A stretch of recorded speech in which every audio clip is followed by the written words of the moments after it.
किसी चीज के प्रति कृतज्ञ होना, आभार व्यक्त करना भी एक संस्कार है और कंप्लेन करना भी एक संस्कार है। अगर हम कृतज्ञ होने का संस्कार डाल लेते हैं, जो कि थोड़ी मेहनत का काम है, कि कृतज्ञ मतलब सिचुएशन बिल्कुल भी हमारे फेवर में नहीं है, फिर भी हम शुक्रिया कैसे कर सकते हैं। देखो, ज्ञान प्रकाश होता है, ज्ञान को कहते हैं प्रकाश। जैसे सपोज करो कोई व्यक्ति बीमार है, सफर कर रहा है, शरीर में कोई प्रॉब्लम है, फिर वो शुक्रिया कैसे करे।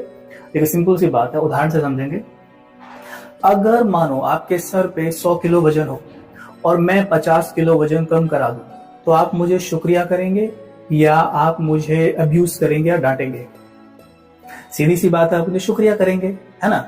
तो वैसे ही सपोज करो, वैसे ही बिल्कुल, कि जो कि हमारे सर पे जो भी पापों का बोझा है, जो भी हमसे गलतियां होती है, मनसा वाचा कर्मणा, कई बार मन से हम बहुत कुछ नेगेटिव सोचते हैं सबके बारे में, बैड एनर्जी उनको भेजते हैं, मुख से हम बैड एनर्जी भेजते हैं, ऐसी ऐसी वाणी हम बोलते हैं कई बार कि दूसरा हर्ट हो जाता है, उसका आत्मविश्वास एकदम डाउन चला जाता है। ये सब भी पाप की श्रेणी में ही आता है, और कर्म तो है ही, वो तो आप जानते हैं। तो ऐसे कुछ सूक्ष्म पाप और पाप हमसे होते रहते हैं रोज डेली बेसिस पर, जिसका एक बंडल बनता जाता है, और वो बंडल हमारे सर पे पाप की बोझ की गठरी के रूप में रखा होता है। जैसे मन के ऊपर वो रखा हुआ है। जिस मन के ऊपर पाप का बोझ रखा होगा ना, वो मन उड़ नहीं सकता, खुश नहीं रह सकता, दौड़ नहीं सकता। ठीक है, जैसे किसी व्यक्ति के सर पे आप बोझ रख दो तो वो कैसे करेगा, सही से चल नहीं पाएगा और दौड़ तो बिल्कुल नहीं सकता। ठीक वैसे ही मन है।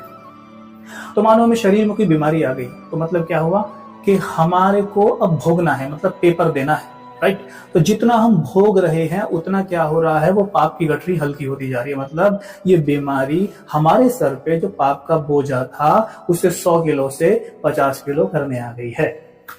तो अब बताइए, उस बीमारी को शुक्रिया करूं या उसे कोसूं।